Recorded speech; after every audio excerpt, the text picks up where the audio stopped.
make sure that the cherry picker is disconnected from the vehicle and that the handbrake is on. Ensure that the Anderson plug is plugged in. Twist and pull out the emergency stop and turn the key clockwise to select the lower control set. Remove the travel safety lock. Outrigger controls are here and the spirit level is here.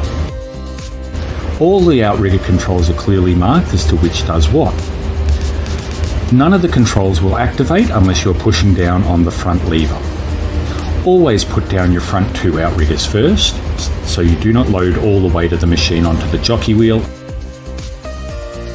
If the outriggers are going down on anything other than concrete or asphalt, make sure that you put down a sole plate to spread the weight. Once you've got it all levelled, make sure the wheels are off the ground and all outriggers are firmly on the ground.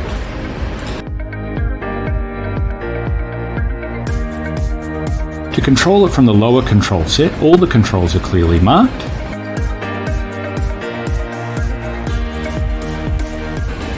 However, none will function unless you're pushing down the green button. To operate it from the basket, turn the key anti-clockwise. Raise the safety arm and climb into the basket carefully. Twist and pull out the emergency stop and turn it to the on position.